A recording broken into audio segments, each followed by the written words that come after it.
Ladies and gentlemen, we are back. Another episode of Driving and Dragons. Appreciate you guys being here. And today, we're going to talk about how you're doing it wrong with rolling stats for characters, tabletop role-playing games. A little bit of an update on the 280ZX. We're going to be working on changing the starter today. And we're even going to get additional footage of changing the new starter. Why? Because I have the miserable bad luck of having a starter that I purchased go bad almost immediately. Now, this is a cautionary tale for some of you guys who want to be at-home mechanics out there, want to do some restoration work of your own. And that is, you got to be careful with how you test some of your parts, how you do some stuff. And what I mean by that is, I have not bought a new battery for this 280ZX. For those who don't know, I purchased this car. I salvaged it out of a field in Michigan and had it shipped down to me in Alabama. And it had been sitting there since 2001.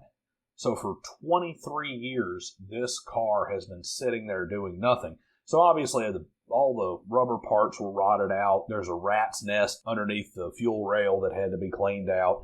And there was obviously no battery to speak of. So rather than having bought a battery already, when I'm doing testing and stuff, I've just been hooking a jump box up to it and firing the car up just to make sure it cranks and runs and that sort of thing to test parts. This is your cautionary tale because I'm pretty sure that using that jump box to crank off this car, I think that may have actually fried this starter. Would that normally happen right off the bat? No, it does indicate that the motor in this starter was probably bad to begin with, but it is one of those things to think of if you're going to do this kind of work yourself, that doing things the way it's designed is always better.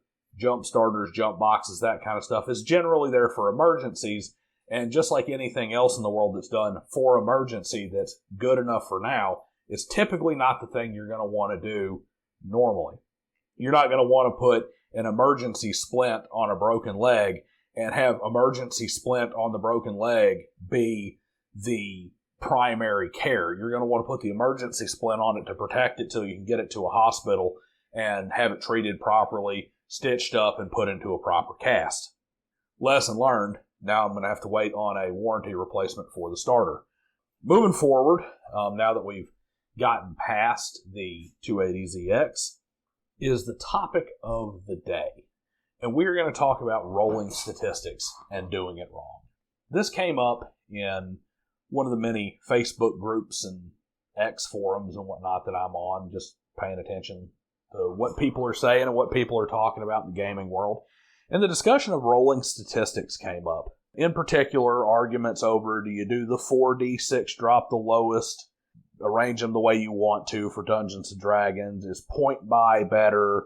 Is some amalgamation of the two better? Is it better to roll them straight down the line, pure statistics, to use a Dungeons & Dragons example, to roll 3d6 and roll them in order: strength, dex, constitution, wisdom, intelligence, and charisma, to make that real character that you got to work around? What is the correct and best way overall to roll statistics for tabletop role-playing games? I think, and I am a little biased here, and it has not been play tested yet, but I think that the statistics rolling system that I've come up with for the Cyber City Dodge game that I'm working on, the D30 system I'm working on, I think it's actually probably close to the best.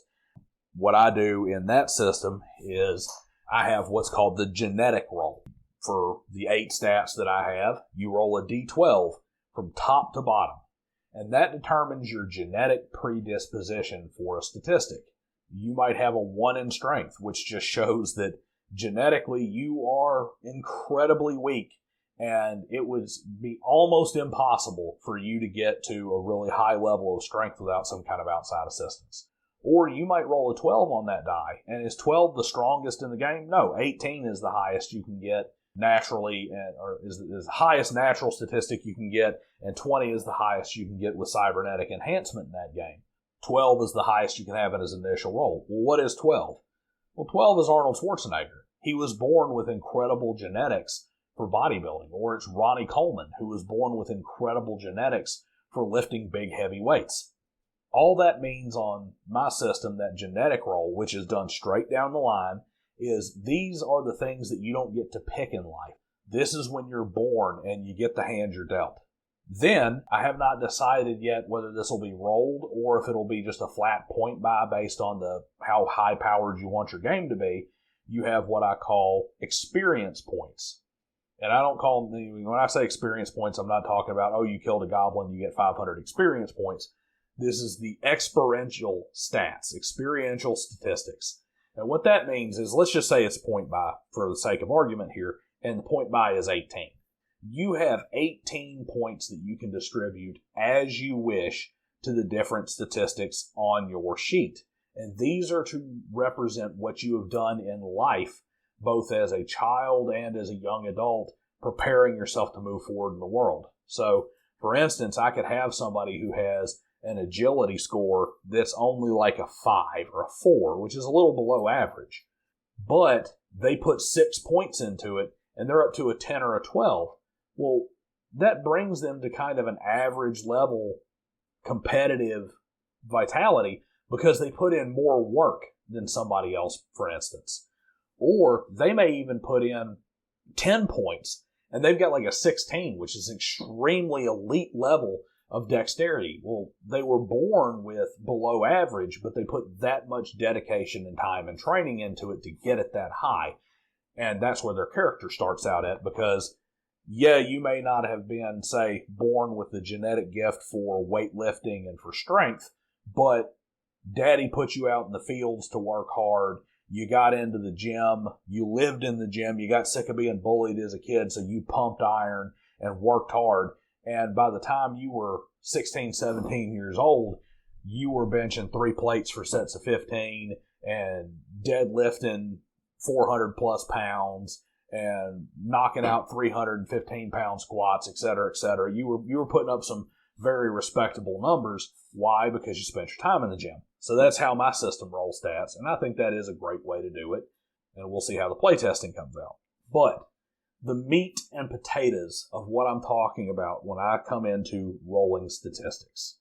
You have people who will say, oh, it's got to be point buy, because point buy is more balanced.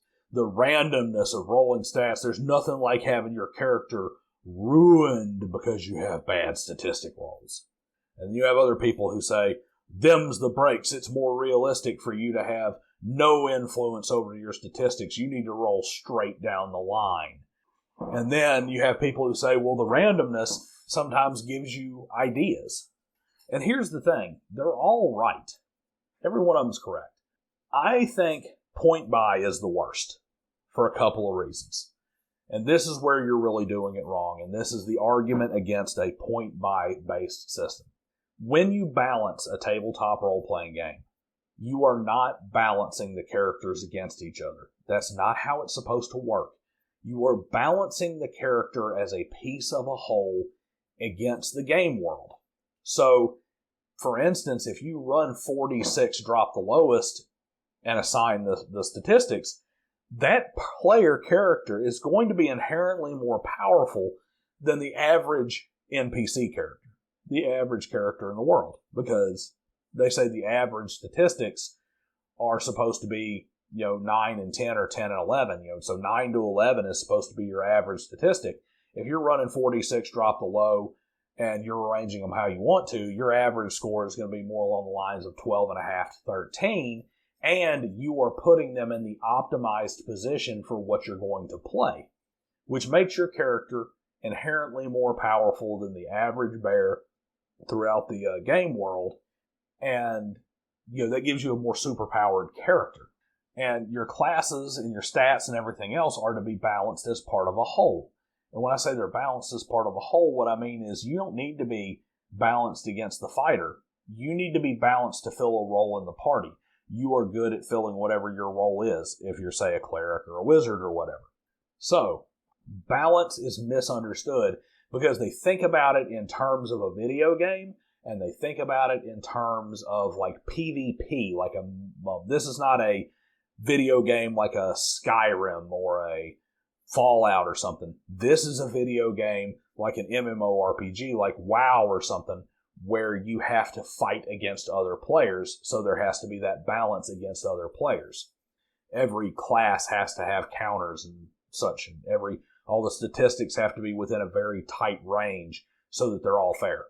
That is that's inherently antithetical to tabletop role-playing games. You are supposed to have good, unique characters who have their own challenges and stuff. If we were running a point-buy system, there would be no Raistlin Majoret and Dragonlance. Why? Because those characters were fleshed out by all of them playing Dungeons and Dragons together, and the player who had the character of Raistlin had a garbage, if I remember correctly, he had a 3 in Constitution, the lowest possible roll in Constitution. And he also had a very high dex, which a wizard sort of needs, but sort of doesn't need, in the early editions of Dungeons and Dragons. And that made a unique character. If you care about narrative roleplay, you really should focus more on a little bit of life's randomness.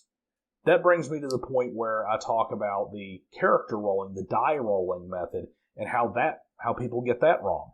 Unless you are trying for some kind of challenging special gameplay, where the inherent idea is to deal with what you're dealt. And I've played games like that before where I said, okay, here's how it's going to work. You're going to pick your race and you're going to pick your class. And then we're going to roll statistics, 3d6, straight down the line. And you're going to play with what you get. So you may have a wizard who has an 8 intelligence. You may have a fighter who has a 6 strength. The reason we're doing this is as a challenge. And that becomes the gameplay. Unless you're doing something like that, rolling straight down the line is typically a bad idea. Because as unimportant as balance with the other characters is in the traditional sense in a tabletop role-playing game, it is important that every character is able to pull their weight as a party and within the group. And if you have a fighter who has a below 10 constitution and a below 10 strength but a really high intelligence, he may be an interesting character, but he can't fill his fighter role. And if you have a whole group who rolls very similar statistics in that manner, you end up doing what they did in the Final Fantasy days of, we're going to play 4 white mages. How is it going to work? Because nobody has any combat ability here. So I generally favor rolling stats. I like a little bit more randomness. I think it actually cuts back on power gaming. And that's kind of funny because a lot of places will say, well, it cuts back on power gaming to not have point buy because you're going to put the statistics in the order you want and you're going to take a mulligan if you have not generally favorable rolls. And, I had this character at my table who had 3 15s and a 16 and an 18 and a 10. And he was just insane and he was super powerful and he was so much better than everybody else just because he had such raw statistics. These are outliers, and generally the point buy is going to be the more abused system because you're going to have heavy investment to guarantee super high optimized statistics in very key areas. Or you're going to use a scaled point buy system where it's harder to buy into things like 16, 17, 18 scores. And what's going to end up happening is you're robbing those characters of the possibility of having something really special, of having the really special character, because you have made sure that he is going to stay within the mold. The randomness of rolling is generally a good thing, and yes, it can have some negative outcomes, but I'm typically going to be on the side of rolling statistics. We're not here to have a balanced gameplay experience. We are here to tell stories, have a narrative base, and to build characters, and the statistics can actually support the building of those individual characters. It also adds a little bit more life to the world, a little bit more realism. However, we don't want to go to the point where it actually harms gameplay for everyone else. Just like I say with the problems with player agency in the current thought process of modern day players, where you don't get player agency beyond just what your player does. You don't get agency over consequences. You don't get agency over what happens, and you don't get agency over the rest of the world or, God forbid, the other players at the table. At the same time, running a statistic system that all but guarantees you got 5-6 players at your table, chances are one of them is going to have that shitty roll straight down the line that makes them almost useless to the party.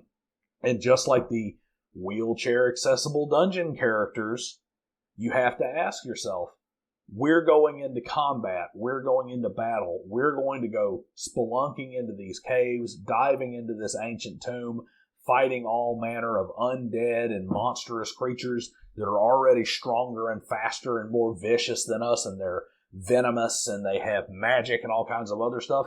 Am I going to pick John, the perfectly able-bodied guy with a sword and a shield, who is a solid, ready-to-go adventurer who's very healthy? Or am I getting Phil, whose legs don't work and has a wheelchair that makes him slower and a hindrance and can't get into certain areas and begins handicapped? I'm going to pick John, the guy who's okay, not Phil, the guy who's in the wheelchair. It's just not logical to add that person to the party.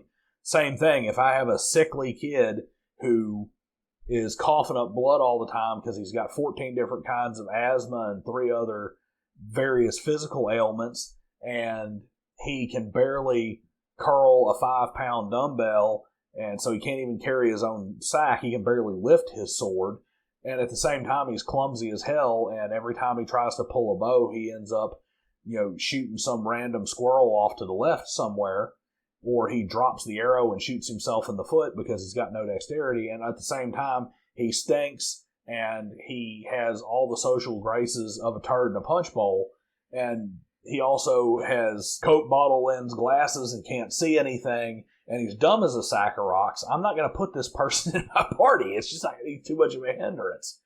So the balance, the funny thing about it is the reason you're doing it wrong is because you would religiously adhere to one way of doing things. And the best way to do it is to adapt how you develop characters to the type of game you want to run. That's the secret sauce. The best way to roll statistics is not point buy. It's not rolling and assigning the stats where you want them. It's not rolling them straight down the line. It's not super restrictive. It's not super permissive. It's whatever happens to fit the flavor of that individual campaign, which means you may roll statistics 5 different ways with the same group in 5 different campaigns. So, that's what I got to say on it. Tell me what you think about it down in the comment section below. Where do you fall on the rolling statistics debate? And tell me what you think about that D30 system that I've got, where you're rolling the D12 straight down the line for your genetics and then either having a point buy or rolling for a pool of points to distribute as you will throughout the rest of your physical statistics to represent your life experiences. Give me some thoughts on that. Tell me what you think. Other than that, I'll see you guys next time. Like, share, and subscribe. And thanks for hanging out with me. Talk to you later.